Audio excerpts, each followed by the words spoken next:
Your brand may be staying on top of current trends, but are you agile enough to stay relevant, resilient, and successful as customers, competition, and the world continues to change at a breakneck pace?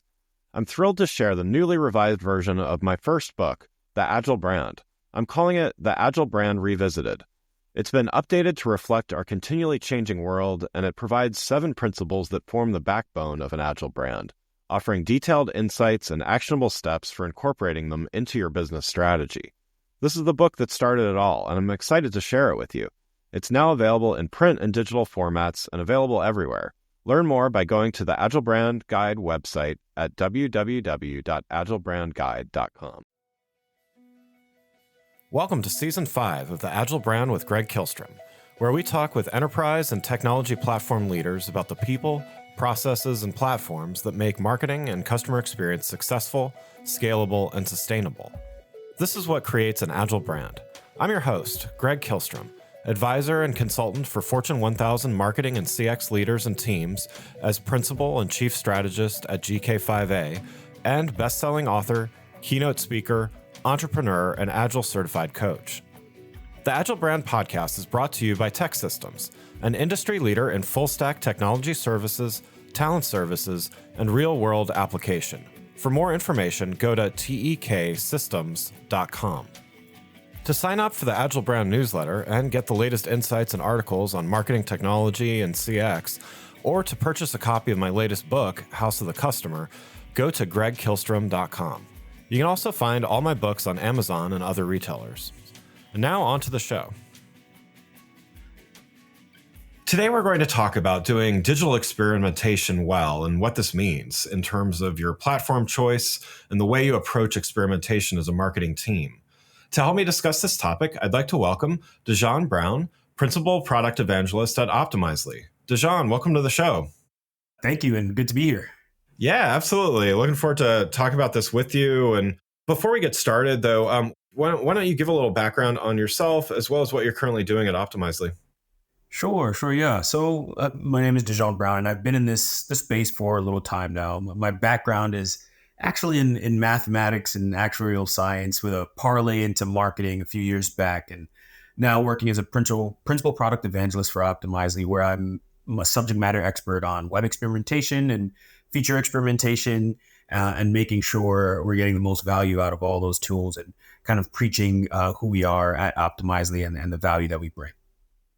Wonderful. Well, yeah, so let's dive in here. We're going to talk about digital experimentation, what we mean by that term, as well as what the key features of a digital experimentation platform should be. So let's start with the definition to make sure everybody listening fully understands what we mean by digital experimentation platform. Can you define that for us? Sure, yeah. So typically what you'd hear is a digital experimentation platform, or a DXP. And what that really is just a set of core technologies that support the building, the composition, the management, delivery, and optimization of digital experiences, just to keep it short. Yeah. Great. So what are some of the key features of a platform like this? And can you provide a couple use cases maybe of how it can be used? Yeah. So a digital experimentation platform, as it's said in the definition, we help to manage the composition, management, delivery, and optimization of your experience. So what's included in that would be a WYSIWYG editor maybe, or something on your front end where you're optimizing the look of your buttons, you're optimizing the wording on your front end, you're beginning to test and run experiments of what it looks like as individuals come to your website. So we're beginning to enhance the experience and generate that ROI as a company by optimizing what it looks like on the front end. And then with Optimizely also doing a lot on the back end and the features that we put out as well. That's kind of really what a digital experimentation platform is and what it can do. Some of the basic features that you would see is A/B testing, multivariate testing, being able to test the different locales that someone may come from, and being able to test a completely different experience based on each individual that visits your site. That's some of the things that we can do from a digital experimentation platform as well. We can manage the content on your website, as well as the things that are delivered in your features on the back end. But there's a ton that we can go into there. But that's just a couple of use cases and just a little bit of color around what are some of the key features of a digital experimentation platform. Got it. Yeah. So when digital experimentation is working well, I know you mentioned a few use cases, but what does it allow marketing teams to do? Maybe, from a strategic level and things like that. Yeah, digital experimentation allows marketing teams to drive the right decisions in their company. So when you're experimenting well online, you can drive ROI. Marketing teams can now put a science behind marketing. And historically, that's something that is hard to do or has been hard to do. But with a digital experimentation platform, you can hypothesize as a company, you can hypothesize as a team, and really test out those ideas. And once you're able to test those ideas at speed and at scale, you can make decisions quickly. And when you're able to make decisions quickly, you can drive ROI and really the value that it brings. For some customers and some use cases, we have individuals that have experimented on the front end with just wording change and color change and have driven a 65% improvement in conversion. So there's a lot that can be done, a lot of dollars that can be made, a lot of learnings that can be had. Really, what can't a digital experimentation do for a marketing team? It allows them to do quite a bit and really make informed decisions. That's really the be all and end all. You will make the right decisions at the right time when you're experimenting well. Great. Yeah. And so we're gonna get back to and focus a little more on the process side of things in a minute. But I did want to, because of the timing and the airing of this show, I did want to get to another topic here that I know is probably top of mind for a lot of marketers out there. So, as of the airing of this show, there's only about 2 weeks left for those that are either still using Google Optimize or Google Optimize 360, another experimentation platform, before they are both retired. So we're recording this a few weeks prior, but when the show airs, there's still a little time, but not a lot of time, to make some decisions here. But Google Optimize, a little more basic in its functionality than Optimizely always is and was. But as a principal product evangelist at Optimizely, I'm sure you might have a recommendation of what some that are currently using Google Optimize might to consider. Why does something like Optimizely make sense as a next step for Google Optimize users? Yeah. So if someone was working on Google Optimize, Optimizely one, we have all the features that you'd have at Google Optimize. All the things that Optimize allowed you to do, Google Optimize allowed you to do, we can do that. And we can support whatever work is currently being done with Google Optimize. Now, what we can also do is a lot more. We are the inventors really of this space. We've been in the game the longest. We own experimentation. We own that digital experimentation landscape. There's a reason why we are number one.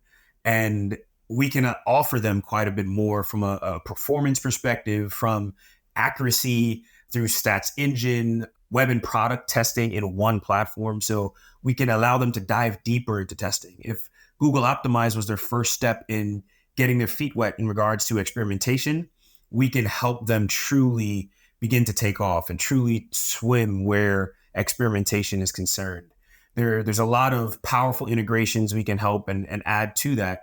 And really, just from a knowledge-based perspective, we are a digital experimentation laboratory. We have over 2 million experiments ran. So in regards to a knowledge base and knowing the right decisions to make and the right experiments to run, we can help with that a lot more than any competitor can in that space, just because we've been doing it the longest and we have that amount of experience on our teams here.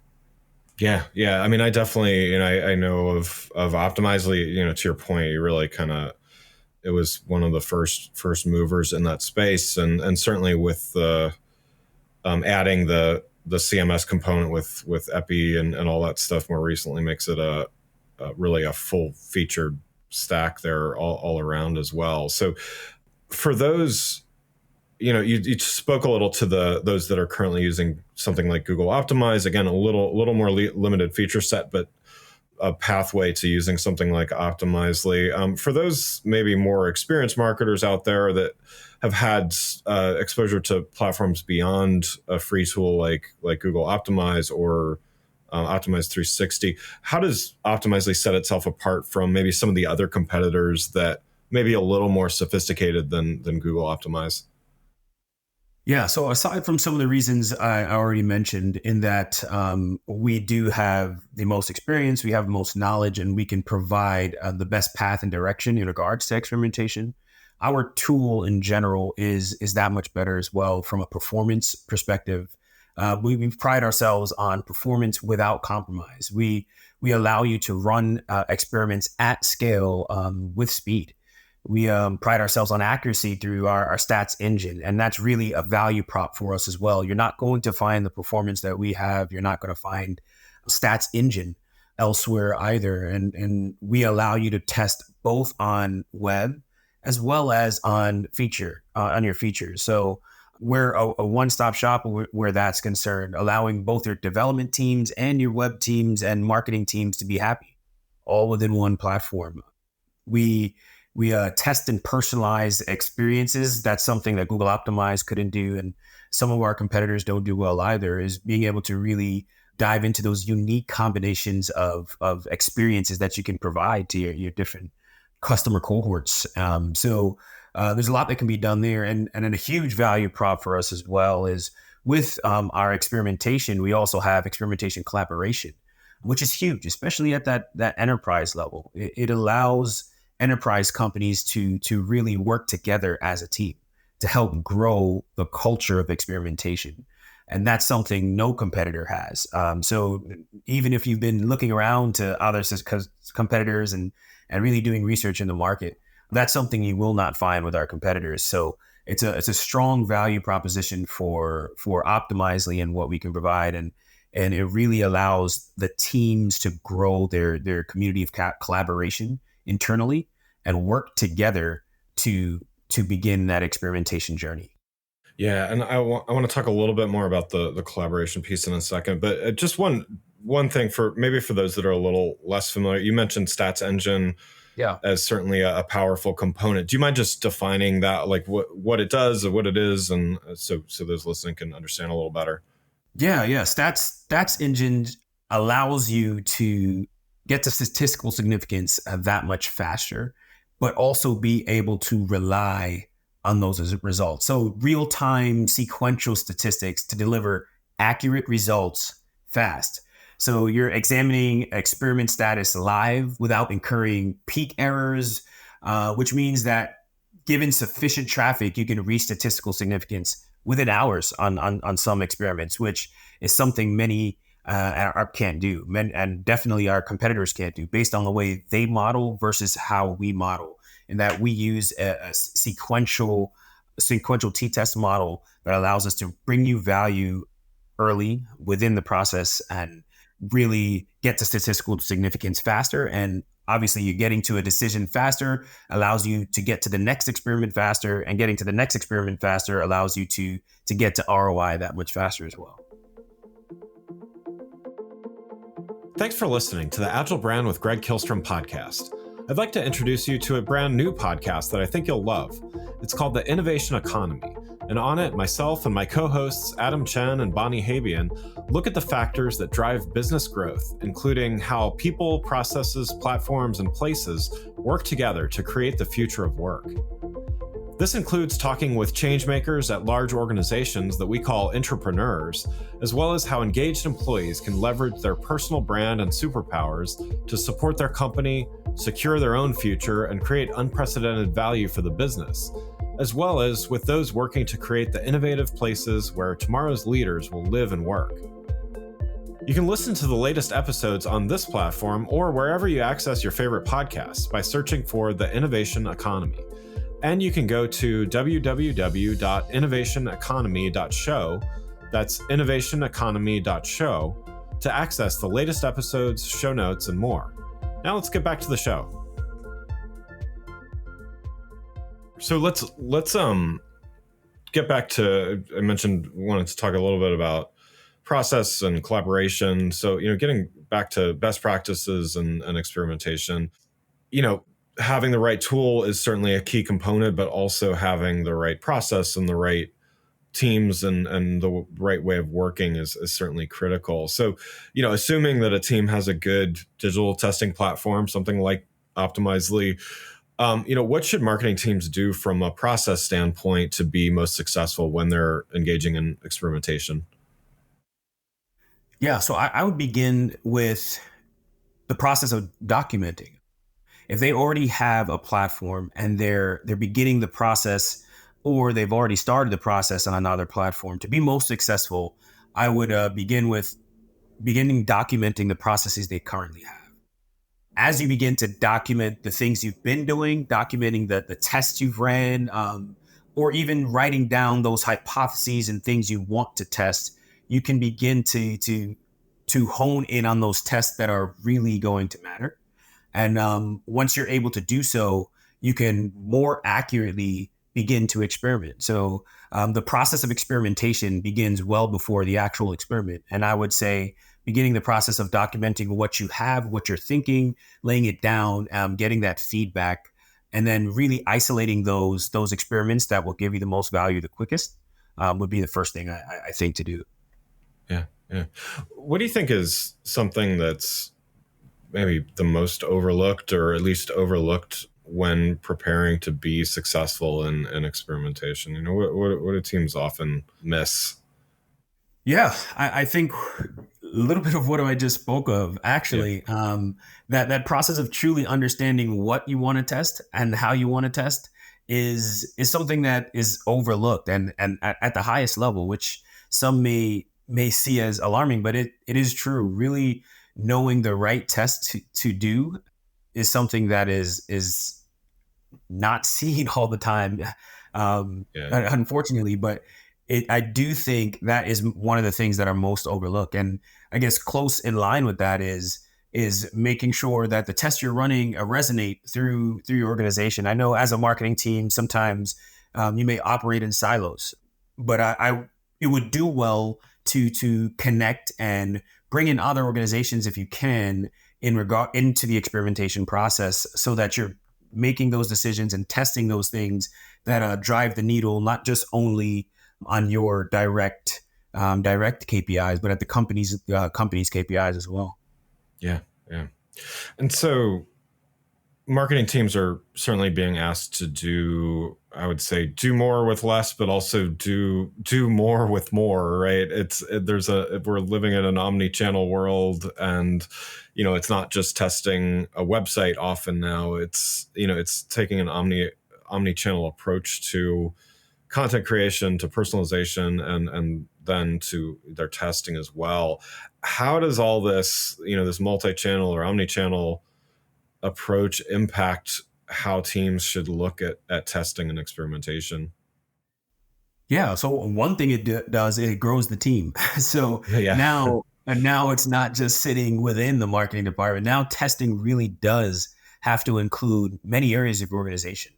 It has to include not only marketers, it includes developers, it includes content creation side of the company. It includes many different teams, and this impacts your testing in many different ways. You'll be able to have a lot more complex tests, a lot more complex experiments at times, which things as Google Optimize may not have been able to support. But in tools like a digital experimentation platform like Optimizely, we can help control and manage all areas of your organization and really hit that omni-channel approach. And with something like experiment collaboration, you can pull in all areas and let everyone give their input. And when everyone is giving their input and we're getting to a specific goal and a list of experiments that matter from an omni-channel approach, or that matter across these teams, you'll have a more quality experiment, and that complexity begins to not look as complex when working together as a team and beginning to test on multiple different areas. But with experimentation in general, that's the value. If you think of, you can run an experiment anywhere. So even though there might be more to consider with tools that allow you to optimize and clearly identify the path that you should take, it's not as hard. And I definitely would encourage people to think that process through and think about making sure that with omnichannel includes involvement of more than just you or the experimentation area or the marketing team. Involve others, and the process gets a little easier. Yeah, and so I wanted to ask you also about, you mentioned the collaboration aspect, and so when you talk about that, I picture like the Google Docs equivalent of like we're all in the same doc and making comments and doing all that. Can you talk a little bit like what does it look like to actually be collaborating on an experiment together? Yeah, it actually, to me, one of the coolest features we have, actually, it looks like, so if we take a step back, because we're a platform that's more than just experimentation, we have a product, our CMP product, that allows teams to manage the full cycle of experimentation. So what experimentation collaboration is exactly this. You have a team or multiple teams that begin to hypothesize on tests that they would like to run. Those tests are in one area where everyone can review within the platform and say yes or no, or kind of vote on which one is the best one to do. And once your ideas are kind of ranked and pushed into an hypothesis, those hypotheses are things that we can begin to test.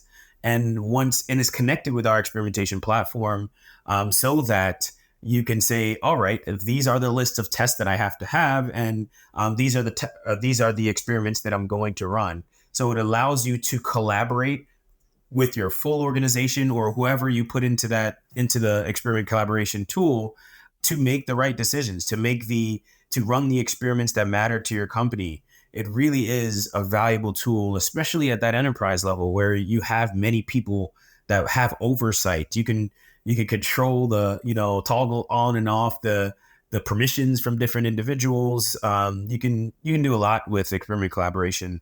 It really truly allows you to experiment at scale, and not just at scale from the point of view of people that come to your website, but at scale from the point of view of having a lot of people involved in a large company that's trying to move fast and experiment well.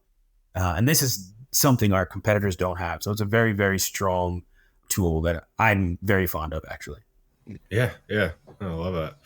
Well, Dejean, thanks so much for joining the show. I got one last question before we wrap up here. So those listening today, they've heard a lot of great advice already, a lot of great insights. If you had one piece, one thing for them to take away from this, that advice about what they can do today to make a first or maybe a next step towards improving their digital experimentation approach, what would that be?